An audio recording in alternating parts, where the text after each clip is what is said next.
Hello, hello, hello, hello, hello. Season greetings to you all, somebodies. You welcome back again to this YouTube channel. And if you just coming on this channel for the very first time and you do not know me, my name is Whitney Highwa, and you're highly welcome to this YouTube channel. So in this video we're going to be making this beautiful dress. Yes, I got inspiration from this particular trending TikTok dress and I thought to remake it, but this time for a child, a princess. But not to worry, I'll also be giving tips on how to make this dress for an adult. So do well and keep watching, and also do not touch the dial.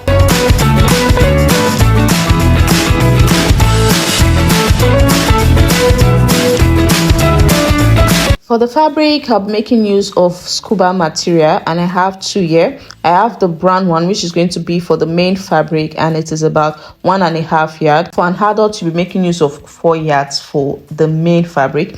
And I have the white one, which I'll be using for the collar and for the bow tie, and it's about half yard. Half yard is also okay for an adult. Please note that when getting the scuba material, make sure you get the thick one, because they have two types. There's the light scuba and there's the thick scuba. I sent someone to the market to help me get the scuba material, and she came back with the light one, and that really didn't help much with the flare. So make sure you get the thick scuba material, and it's also more expensive than the other type of scuba. And the thick scuba also gives a more richer look, especially when it comes to children dresses. And when you touch this thick scuba to feel it, it feels like foam material, and it has these thick edges like the pictures displayed on the screen. So with that being said, let's dive right into the drafting. I will be drafting on a pattern paper as usual, and if you don't have the pattern paper, you can draft on a newspaper or any other large piece of paper. You can just bring pieces of paper together and sellotape them together and draft on it. So the first step in drafting is to come down from the beginning of the pattern paper by 1 inch. So I'm coming down by 1 inch, and I'll go ahead and bring in my rule to connect the dots together to get a straight line. Now please take note that the measurements being used for this particular drafting is for a 3 years old. I will drop other measurements for other age range for kids from age 0 to 7 years. I will drop it on the community post, and you get to see it there, view it there. So right now I'm marking out the neckline, and I'm making use of 2 by 2. That is 2 inches for the neck width and 2 inches for the neck depth. For an adult, make use of 3 by 3, 3 inches for the neck width and 3 inches for the neck depth. Please take note that I'm drafting out the front pattern right now. So I've connected the neck width to the neck depth to get the round neckline. Next is to mark out the shoulder measurement divided by 2. Now for a 3 years old, the shoulder measurement after dividing it by 2 gives me 4.5, which I've marked out here. And from this point, I'll mark out the armhole depth. And for a 3 years old, the armhole depth is around 4.25 inch to 5 inch. So I'm making use of 4.25 because this princess is a slim princess. Next, I'm just marking out my shoulder measurement here on the armhole depth so that I get a straight line when I'm connecting the shoulder measurement to the armhole depth. Now take note, to get your armhole depth, divide your round bust measurement by 6 plus 1.5. So next, for an adult, to get the shoulder slope, you come down by 1 inch, but for a child, you come down by half an inch, and you connect this to the neck width like this to get the shoulder slope or slant. After doing this, next step is to divide the round bust or round chest measurement by 4 and mark it out. And for 3 years old, the round chest measurement is 22 inches. So 22 divided by 4 gives me 5.5 inches. And that is what I'll go ahead and mark out here like this. After marking this out, the next step is to go ahead and bring in my rule and, connect this straight down like this. And this line that I've just ruled out is called the chest line. Moving on, the next step is to get the armhole curve. And to do that, I'll need to get the midpoint from the shoulder slant to the chest line by placing my tape like this. And whatever I get, I'll either divide it by 2 and mark it out, or fold my tape over like this to get the midpoint. And I'll just, mark it out here. So from this midpoint, I'll go ahead and come in by half an inch like this. And I'll go ahead and drag my armhole curve by connecting the shoulder slope to the half an inch and to the bust measurement. At this point, I'll be using my rule to, connect these 3 points together to get the armhole curve. Now, if you don't have the rule, you can make use of your ends to freely draw out the curve by connecting the 3 points, but just make sure you connect nicely to get a nice curve with your hands. So now that we have this, now for an adult, you go ahead and mark out your bust point, mark out your front waist length, mark out your hip line, obviously. But for a child, we don't need to mark out the bust point. Rather, we just go straight to marking out the waistline. And for a child, they don't have front waistline and they don't have back waist length. But for an adult, because of the presence of breasts, you would need the front waist length and the back waist length because they have different lengths. I hope you understand. So for that reason, you also be marking out your bust darts and closing it up. So that's it. So for a child, the waist length for a 3-year-old is 9 inches, which I've marked out, and I'll bring in my rule to connect these dots together to get a straight line like this. And this line is referred to as the waist line. You can also measure from the shoulder to a little bit above the navel, that is the waist, to get the waistline on any child. Moving on, next step is to mark out the hip line. And from age 0 to 3 years, I make use of 5 inches. So from the waistline, I mark out 5 inches. Now for an adult, from the waistline, you mark out 9 inches or 8 inches to get the hip line. You can also get to measure the hip line of any child by placing the tip from the waist to the fullest part of their bum bum on the side. That way you get the hip line and you mark it out. After marking out 5 inches from the waistline, I'll go ahead and bring in my rule and connect this together to get a straight line like this. And this line is referred to as the hip line. Next step is to mark out the dart line by marking out your bust span measurement. And to get that, you measure from one nipple to the other nipple, and whatever you get, you divide it by 2. So for a 3-year-old, from one nipple to the other nipple is 4 inches. Divided by 2 gives me 2. And that is what I'm marking out on the chest line, on the waistline, and also on the hip line. I will go ahead and connect these dots that I've marked out together to get a straight line like this. And this is the dart line for a 3-year-old. On the dart waistline, I'll be going in by 0.25 inch here on the right side and also 0.25 inch on the other side. For an adult, it's half an inch on both sides. And I'll go ahead and connect the 0.25 inch to the chest line on both sides like this. And I'll also be connecting the 0.25 inches on both sides to the hip line. For an adult, it's the normal way you connect your dart intake to the bust point and you close up your bust dart, and also you connect it to the hip line. So that is just it. Moving on, this dress has a shoulder dart. So for that reason, I'll be getting the midpoint of the shoulder by placing my tape on the shoulder like this and folding it over into 2 to get the midpoint, or whatever you get, you divide it by 2 and mark it out like this. Now, after marking out the midpoint of the shoulder, you connect it to the darts on the chest line like this. So this way, the shoulder dart is ready. So at this point, it's time to mark out the round bodice measurement. Now, on the waistline, I'll divide the round waist measurement by 4 and mark it out. So for a 3-year-old, the round waist measurement is 21. Divided by 4 gives me 5.25, which I'll mark out on the waistline like this. And I'll also add the dart intake, which is half an inch. That is 0.25 plus 0.25 gives me half an inch. And I'll go ahead and connect this to the chest measurement like this. The reason for adding the dart intake is to make sure that the dress does not become tight after cutting out the dart. So on the hip line, I'll be marking out the round hip measurement divided by 4. And for a 3-year-old, the round hip measurement is 23. Divided by 4 gives me 5.75. And that is what I have marked out here on the hip line. And I'll go ahead and connect this to the waist measurement like so. To get a little bit of that basque effect on the front pattern, all I have to do is to come down from the waistline on the side by 1 inch like this. And after marking this out, from the hip line, I will go up by 1.5 inch. Now for an adult, you come down from the waistline by 2 inches, and from the hip line, you go up by 2 inches and you connect to get that basque effect. You can either use the straight part of the rule to connect or the curved part of your rule to connect, whichever it's okay. So me, I'm using the curved part of my rule to connect because I don't want that much of a basque effect on the front pattern of this dress. And this is the part of the dart that I said I'll be cutting out earlier on.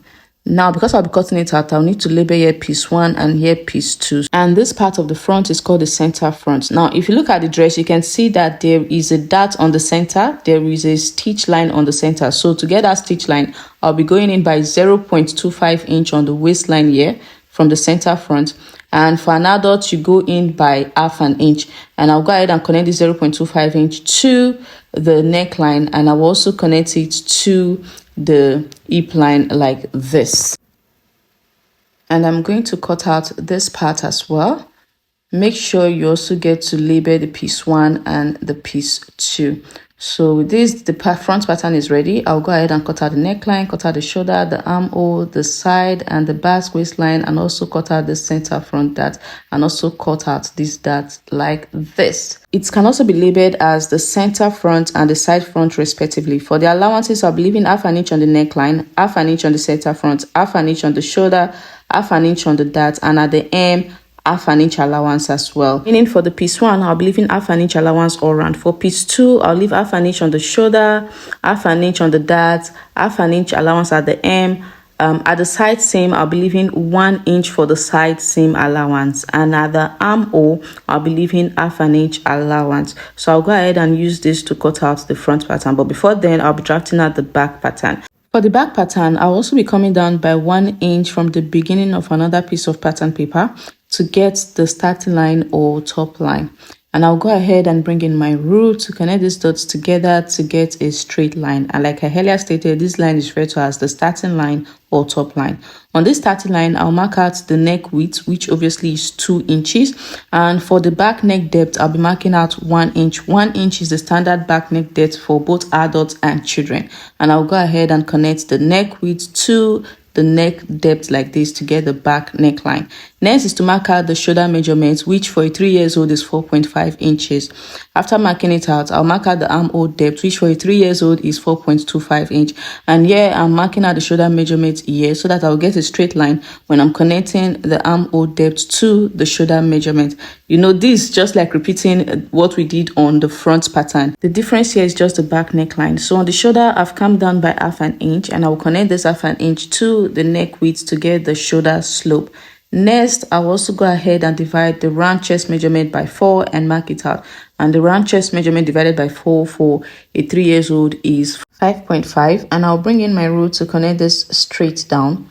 And this line is referred to as the chest line.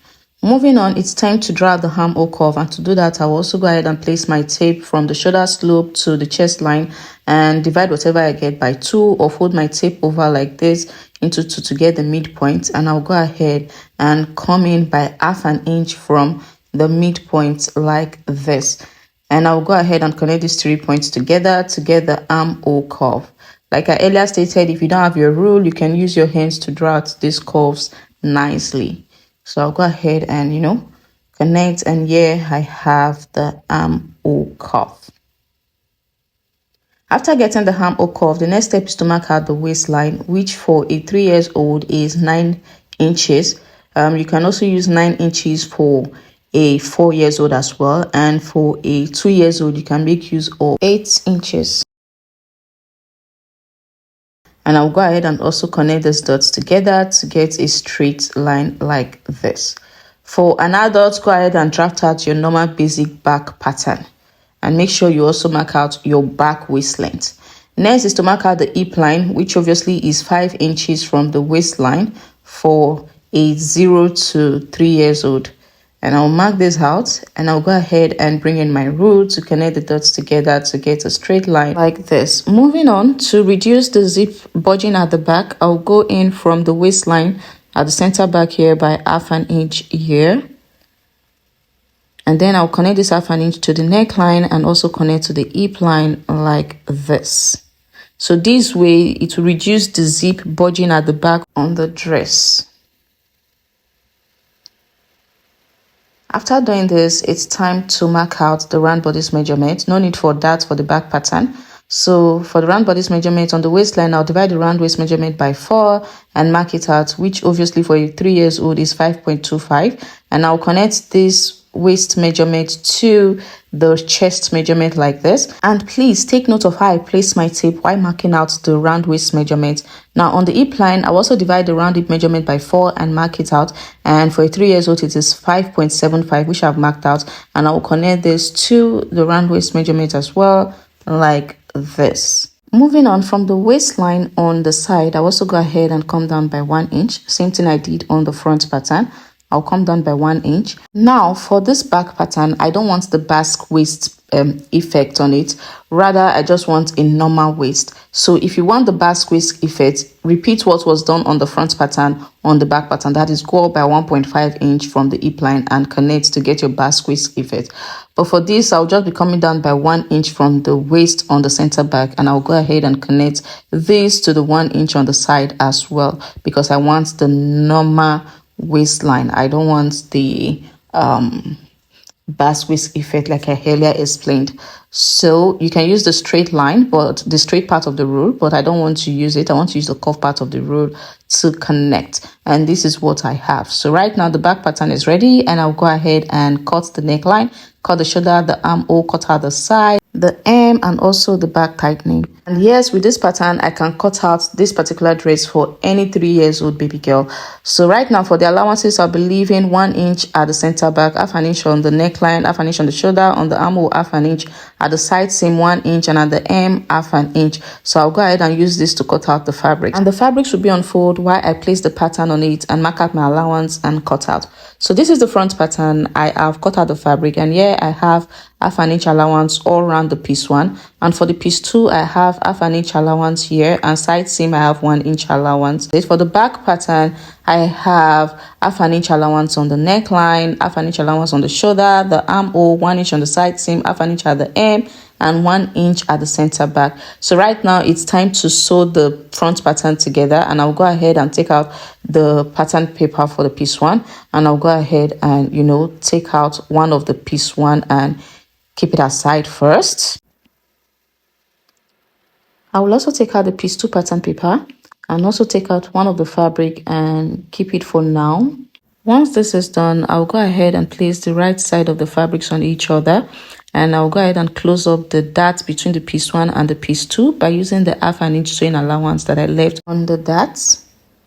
And I'll just pin it down temporarily just to show you what to do with the front patterns. I will bring in the other pair as well and repeat the process, which is placing piece 1 and piece 2 together, making sure the right sides are facing each other. And I'll go ahead and close up the darts using half an inch sewing allowance. So I'm going to use my pins to hold this temporarily before I go over to my sewing machine to stitch them down. So after closing up the darts, the next step is to also go ahead and close up the darts on the center front. You understand? So this is what you should have. And after closing up the side dart, I'll close up the center front dart by placing the fabrics together, making sure the right sides are facing each other. And I'll go ahead and close up the center front dart using half an inch sewing allowance. So I'll go ahead and do that, and once I'm done, this is what I should have. I will go over to my sewing machine right now to do this, and this is it. I have closed up the side dart and the center dart. Now to get the stitch lines that looks like something that has boning in it, all you have to do is to take your dart seam allowance to any of the sides and you stitch it down. So let's say for this center front dart seam allowance, I will go ahead and take it to any side that I want it to be. It can be to the right side or to the left side. So I can place it this way to the right side and stitch it down, or I can bring it this way to the left side to stitch it down. While for the side that seam allowance, I took both to the sides to stitch it down. You understand? So once you do that, you get the stitch lines that looks like something that has boning on it. So right now for the back pattern, I'll go ahead and bring in the back pattern, and it's time to close up the sides and the shoulder. So I'll bring in the back pattern and I'll place it, making sure that the right sides are facing each other like this. The right side of the back pattern should be facing the right side of the front pattern. And I'll close up the side seam using the 1 inch sewing allowance, and I'll close up the shoulder using the half an inch sewing allowance. And I'll also bring in the other back pattern as well and make sure that the right sides are facing each other and close up the side seam with 1 inch sewing allowance and the shoulder with half an inch. So this is it. I have close up the side seams and close up the shoulder, and you can see the stitch line on the center front here. Right now I'll go ahead and measure around the neckline because it is time to cut out the collar. I will measure from one end of the center back to the other end of the center back like this. So this is me measuring around the neckline, and here I have 12.5 inches. So I will take note of that. And now that I have the round neckline measurement, I will go ahead and draft out the collar. You can decide to draft this collar directly on your fabric or draft it on a pattern paper like I am doing. I choose to draft on the pattern paper. So as usual, I'm coming down by 1 inch from the beginning of the pattern paper, and I'll go ahead and bring in my rule to connect these dots together, and this is the starting line. Now from this starting line, all I have to do, remember that I measured around the neckline I'm working with and I got 12.5 inches.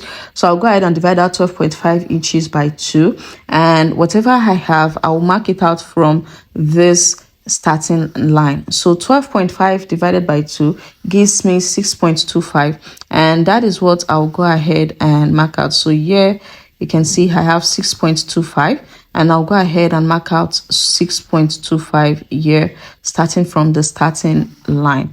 The reason for dividing this into 2 is, the collar is in 2s, as you can see from the picture. So we're drafting 1, and with this 1, we use it to cut out the other one as well.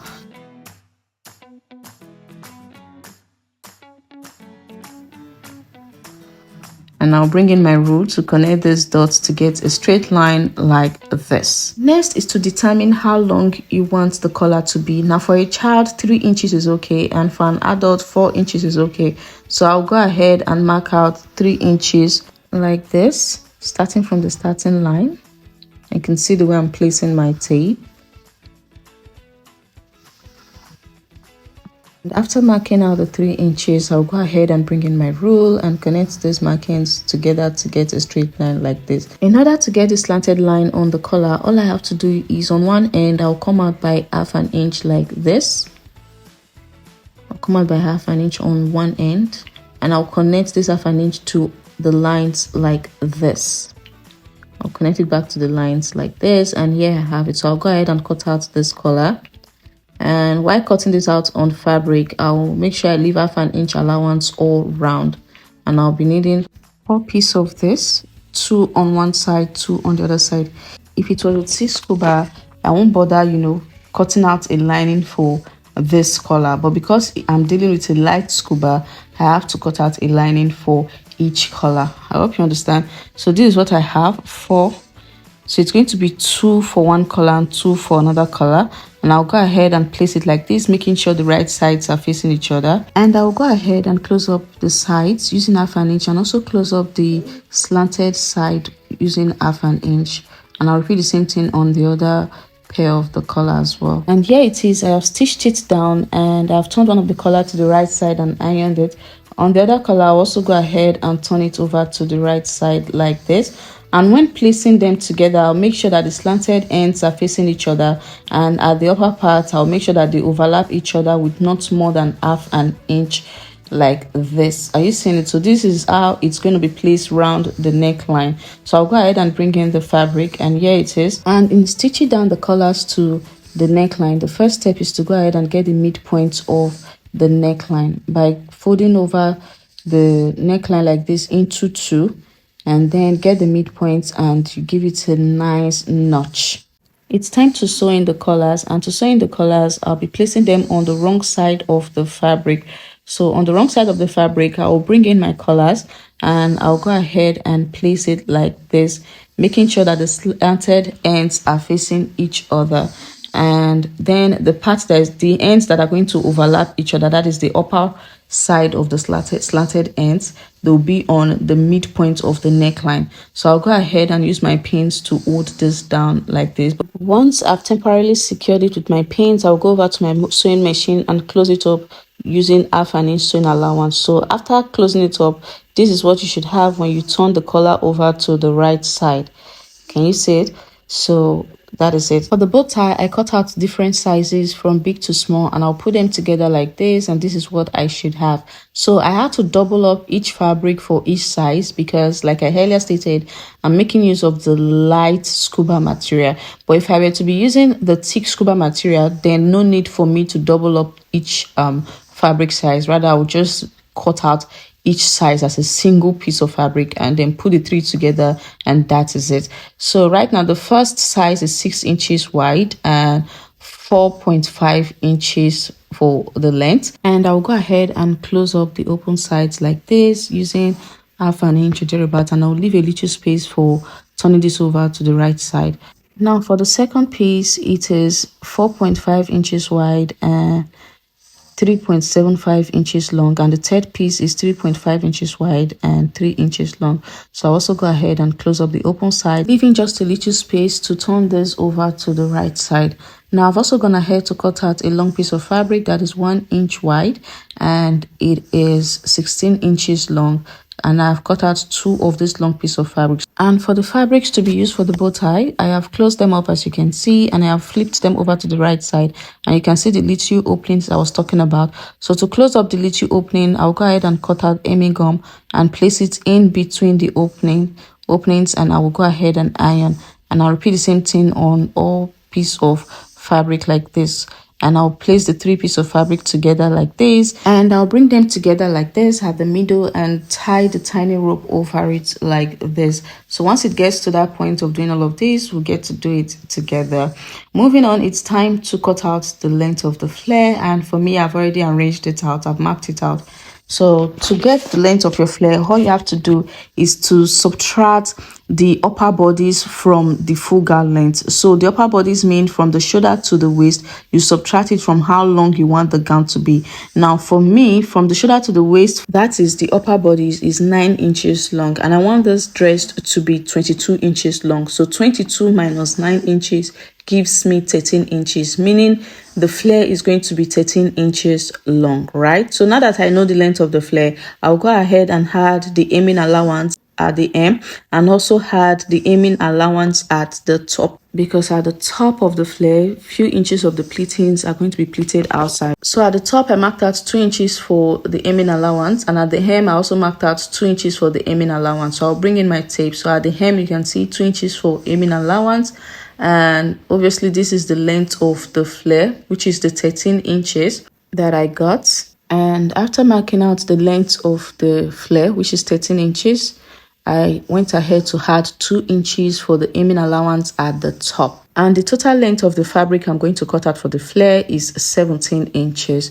And mind you, I also made sure that I fold this fabric into multiple folds so that it will be very easy for me to cut out this fabric for the flare. And here it is, I have cut it out. So for the length, you can see it is 17 inches. And also in turning the hem of the flare, all I have to do, that is at the hem, all I have to do is to bring in my hemming gum and place it at the 2 inches mark, and then fold over 2 inches allowance like this and iron. And then at the top, remember that I marked out 2 inches, but I'll be folding in 1 inch at the top like this and placing my hemming gum and iron as well. So at the hem, I will fold in 2 inches for the hemming allowance and iron, and at the top, I'll fold in 1 inch like this and iron. You get, and I'll make sure I put in the hemming gum. That way, there is no need for me running my stitch through it. Now for the width, I'll go ahead and take my measurement, and here you can see I have 60 inches, and you can see that I even added extra fabric, because for this particular type of flare, you need a lot of fabric, especially when it comes to the width. For the width, you need a lot of fabric. So here I have 40 inches. So 60 plus 40 gives me 100 inches, meaning the width is 100 inches wide. So here on the collar, I've stitched the collar to the neckline. I'll go ahead and notch. When notching, make sure it doesn't get to the stitch. Make sure you don't cut open the stitch. You don't want to make that mistake. So the reason for notching is so that the collar relaxes well when you flip it over to the right side. And this is what I have. You can see how beautiful it is looking. So right now, it is time to sew in the bow tie. So here I have the bow tie with me. I have ironed.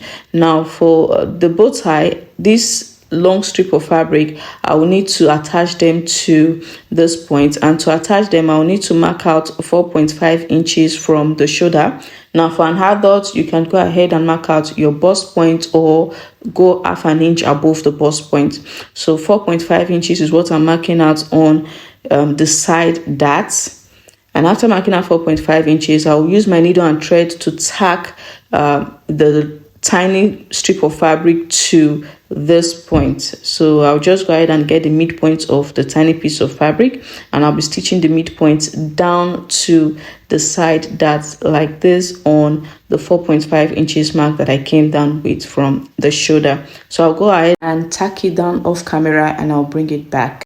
So for the bow tie, it's time to bring the three pieces together, and I'll go ahead on the midpoint. I'll just go ahead and, mark out the midpoint, or you can use your eye to eyeball it. Normally I use my eye to eyeball it, but I just want to show you that you need to know the midpoint of the fabrics to, do this. And I'll pass my needle through it like this.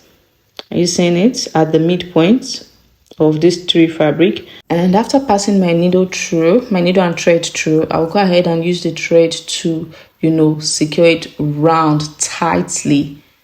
Can you see what I'm doing? I'll secure it round tightly.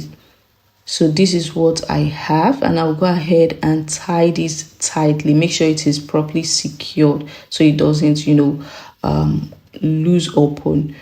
So after securing it, I'll go ahead and bring in the fabric, that which is the upper bodies, and I'll place the bow tie here on the part of the tiny rope that was tacked down. I'll go ahead and tie the tiny rope around it like this. Make sure you tie it tightly so that it is well secured. And so I'll go ahead and also create another bow tie for the other side, and this is what I have. You can see how beautiful it is looking. At this point, it is time to aim the edges of the armhole so it doesn't look rough, and to do that you can use your bias or get a piece of fabric from the scuba and use it, but I prefer you use a bias. So I'll first of all stitch down the bias to the right side of the fabric around the armhole, and after doing that I'll then flip it over to the wrong side and stitch it round on the wrong side neatly. So that is it. I'll do that to both armholes. Now it's time to also attach the flare, and in sewing in the flare, this particular flare has a unique method of doing that. You can see that I've turned the ends of the flare. So I'll go ahead and bring in this 1 inch hem. That is the, I folded in the 1 inch, and I'll go ahead and get the midpoint of this wide, very wide fabric, and I'll just chalk the midpoint here. And so I'll be placing this midpoint like this on the right side of the fabric here. I'll place it like this, making sure that the wrong side of the flare is touching the right side of the flare like this. So I'll place the midpoint on the midpoint of the upper bodies like this. And in pleating it, it has to be a double pleating. So meaning you pleat one and then you fold in another pleating on top of the previous pleating, and you secure it down. You're going to be stitching this down to the 1/2 inch sewing allowance at the hem of the upper bodies. So I will repeat the same thing again, folding a pleating. It can be 1 inch wide or 0.7 inch wide, you get, but it should not be more than 1 inch wide. And I'll fold in another pleating on top again, so it's more of like two pleatings in one. And I'll make sure that this side of the pleating is facing the midpoint, and this other side of the pleating will also be facing the midpoint as well, so meaning everything is facing the center front. And in pleating it, I'm going to come down by 0.75 inch from the top of this flare fabric and stitch down the pleating. That way the pleatings, a few inches of the pleatings are going to be outside. So this is what I'm talking about. You can see a few inches of the pleatings are outside like this, as you can see, and you can see the way it is looking beautiful. To give you this exact same look on the inspiration. So that is it, and that is why you need wide fabric. For an adult, you will need longer than 100 inches, of course. So right now it's time to sew in the zip. I'll go ahead and sew in the zip, and after sewing the zip, I'll go ahead and also close up the remaining part of the flare, and that is it. So you can see the armhole, I have already turned the edges of the armhole, and that is it. So that gives us this beautiful dress and gown. So even with the fact that I made use of a light scuba material, this gown is still looking nice. And if you enjoyed this video and you found it helpful, do well to hit on the subscribe button and click on the notification bell, and don't forget to give this video a thumbs up, and also get to share this video as well so that other sew buddies will get to see it. And also, this is your way of supporting me, supporting this YouTube channel. And if there is any part of this tutorial that kind of confuses you, don't worry, just let me know in the comment section, and I'll try as much as possible to explain to you. So see you on my next video. Bye.